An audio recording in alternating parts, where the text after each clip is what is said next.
kita menjadi mu'alaf dari seorang muslim, Allah mempertimbangkan ya. Amin. Allah mengangkat orang tua kita jadi bersama-sama kita berdampingan di surga. Amin. Allah alam bisawab, kita mah cuma Wallahu bisa a'lam. berusaha saja, ya kan? Ya selanjutnya Allah yang menentukan. Iya. Apa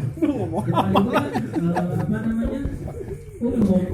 Mau orang tua kita Islam, mau orang tua kita non-Islam dan sebagainya, kita wajib berdoa kepada orang tua karena walau bagaimanapun itu orang tua kita. Iya. Selama ini kan ngirim doa nggak balik lagi kan pasti diterima. Iya, bukti orang tua gua juga nggak balik lagi pasti bentar. Dan mau ngadain. Lo parah lo. Ini bener ini ngomong. Tapi untuk memperkuat cerita pertanyaannya Pak Jeffy itu pernah ada cerita sahabat waktu itu Rasulullah mau sholat terus akhirnya ditimpuk pakai kotoran tetapi Rasulullah membalasnya dengan doa walaupun itu sudah menyakiti dan dia sendiri bukan orang Islam. Berarti kan secara memperkuatnya doa itu tadi ya benar, boleh aja doa itu gitu. Urusan diterima sama Allah ya kan, urusannya Allah, prerogatif Allah. Berarti yang nggak boleh mendoakan orang meninggal ya? Iya, mendoakan. Iya. Nggak boleh mendoakan orang meninggal. Iya. Nggak boleh. Lupain itu manusia.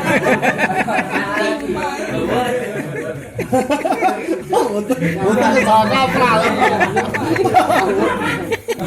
Agak bingung juga. Video lu dihapus. Sama yang mau sebenarnya mungkin tambahan Mas ya. Jadi untuk kita semua ya. Jadi sebenarnya cara berbakti kita sama orang tua atau orang yang sudah meninggal itu bukan kita hidup saja. Jadi ketika sudah meninggal pun kita harus berbakti juga. Nah, ketika ketika masih hidup kita berbaktinya ya kita harus sama orang kita harus khidmat lah orang tua kita selagi hidup. Nah, ketika sudah meninggal ya kita berdoa minimal bacakan ya, kalau kita kan sering baca surah Al-Fatihah. Dalilnya apa Pak? Dalilnya tadi apa? Alhamdulillah.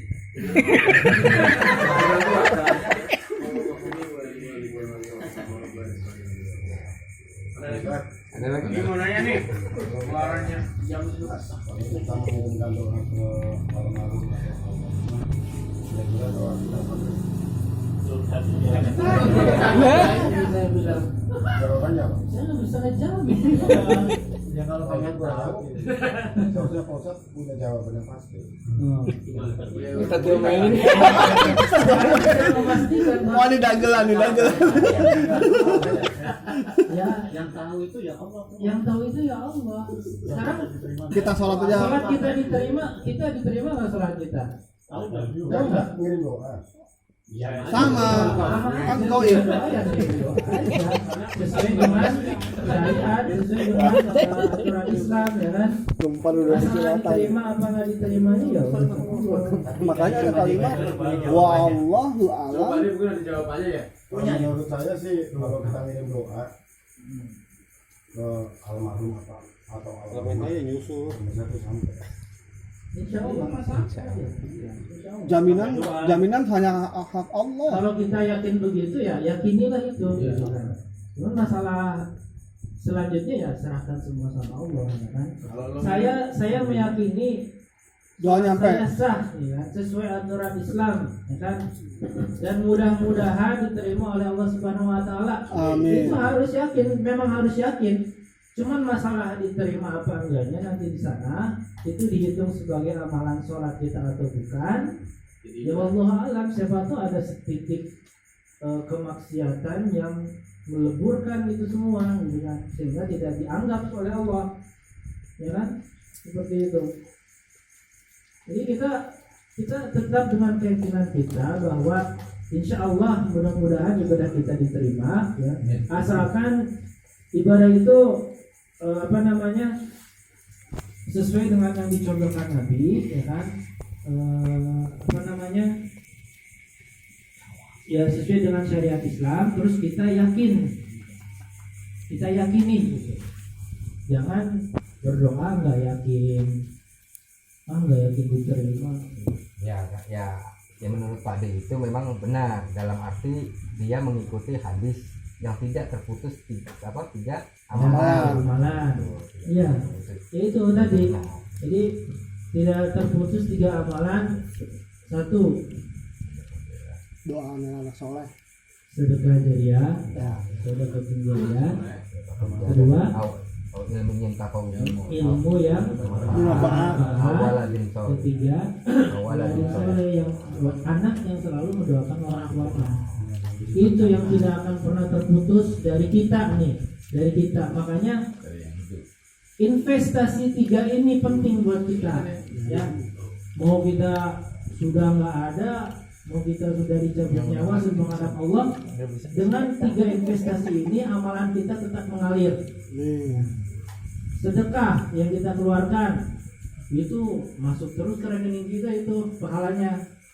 Ilmu yang bermanfaat, kita ngajarin orang baca Quran, kita ngajarin orang ilmu mengendarai mobil, kita mengajarkan orang cara bekerja yang baik dan sebagainya, sehingga dia sukses, dia bisa menafkahi anak-anaknya, dia bisa berbuat lebih banyak kebaikan. Itu mengalir terus kita dengan ilmu yang bermanfaat itu. Kemudian anak yang soleh, kita ngajarin anak kita sholat, ngaji, ya kan, menjadi orang baik. Selama anak kita melakukan kebaikan, itu investasi masuk terus pahalanya ke rekening kita. Masya Ya. Allah. Ini bukan JNE aja.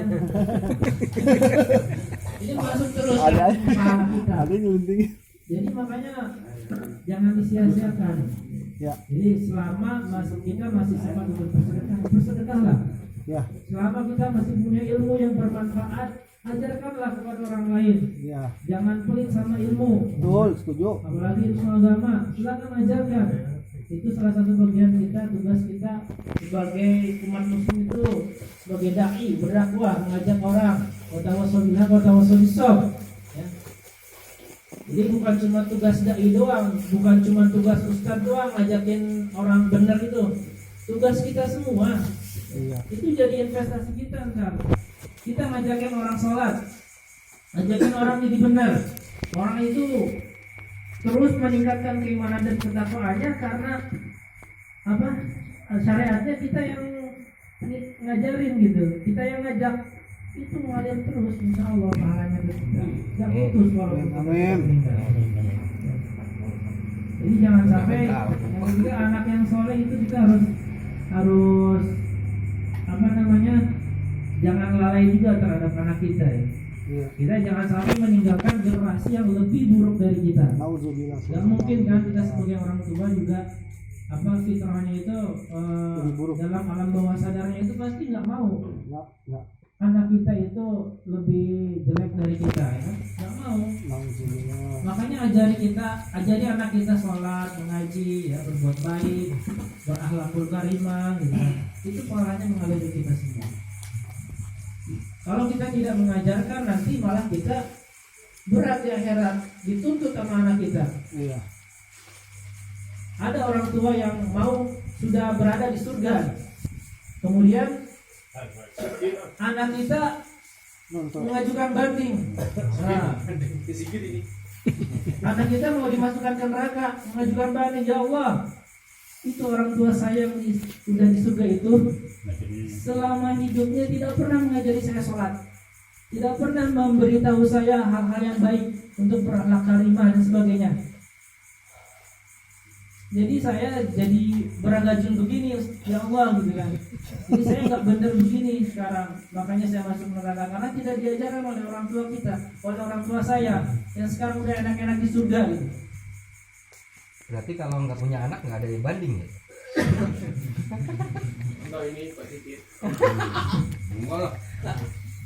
Ya, makanya di apa, menikah itu kan sunnati. Jangan ngelirik ke kanan dong. Sunnati, sunnati, ini Siapa yang tidak jadi menikah itu ya disunatkan. Jadi silakan, makanya kan jadi bahasanya jadi ini jadi panjang nih. Dari Isra Mi'raj sampai ke Parah, ada dua. menikah. Ya kita doakan lah ya. Amin. Yang belum dapat jodohnya Amin. Jadi bukan tergesa-gesa, bukan terburu-buru, tapi menyegerakan itu lebih baik ya. Amin amin. Kita sama-sama doakan. Yang sudah ada ya dijaga Tambahin, dengan baik. tambahin. Ya. Gak usah buru-buru, cepet aja. Saya masih mengganjal nih bosan nih. Wajib. Ini kan mumpung apa namanya jamaah kan kumpul semua.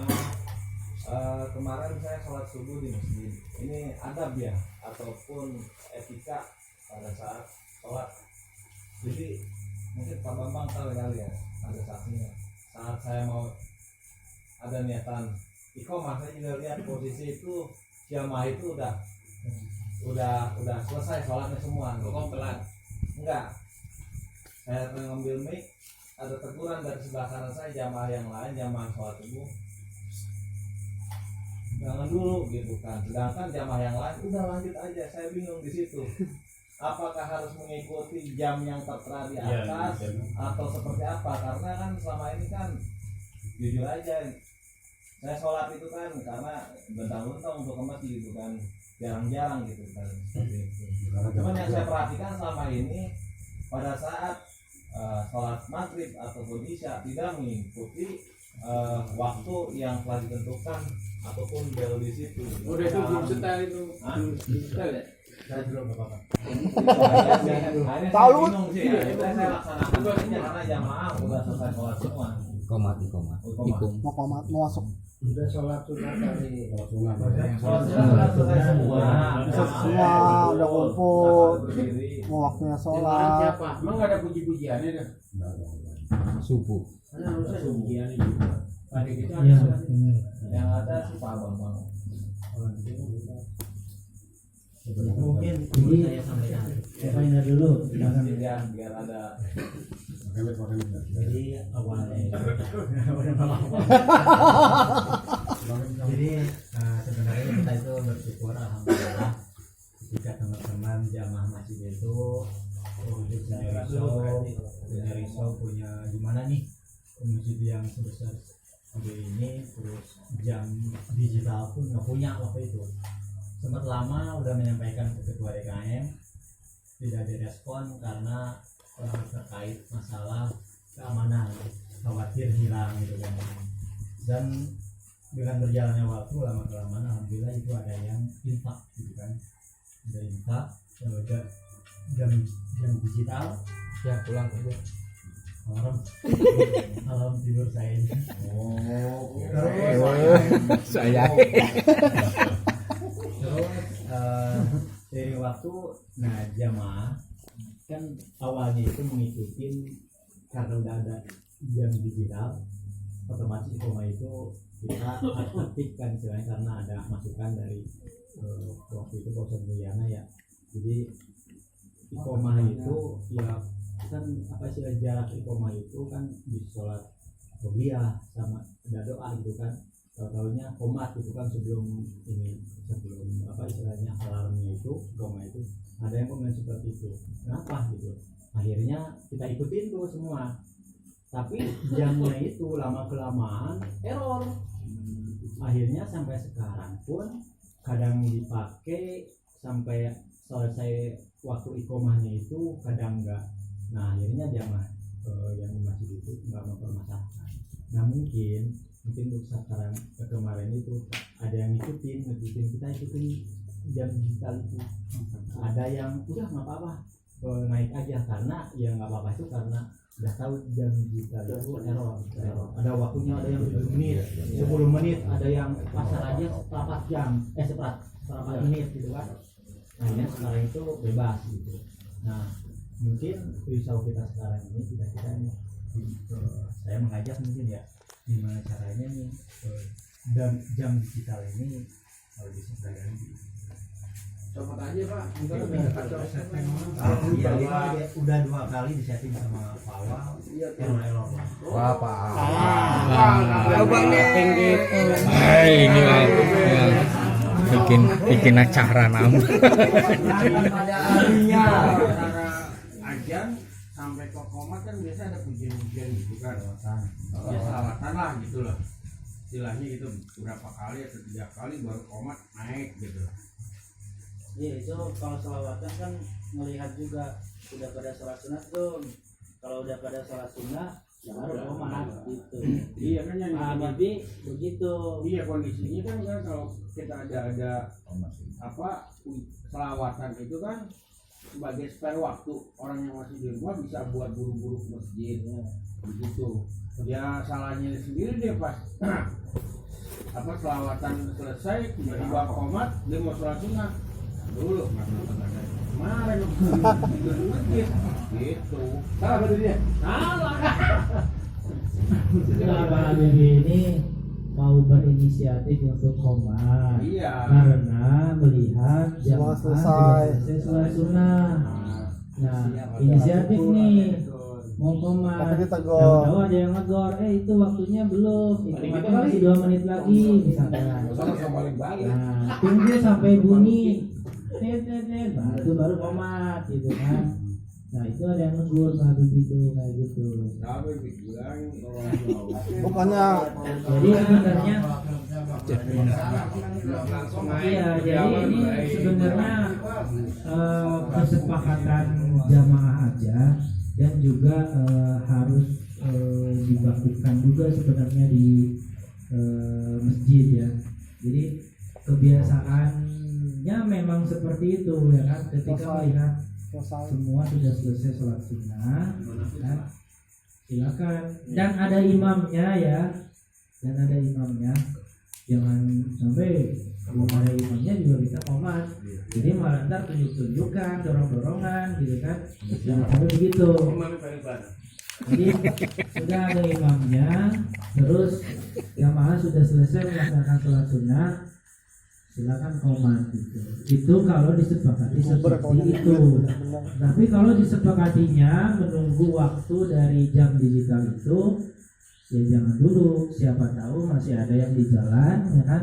Misalkan 3 menit lagi nih, dia udah baru buka sendal, masuk ke masjid, kan masih bisa kan? Sholat sunnah dulu.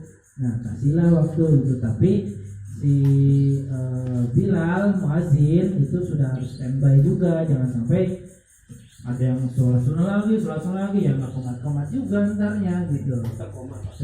Tetap komat. Jadi setelah misalkan 1 menit lagi ya muazin udah standby dengan mic-nya gitu, kayak gitu.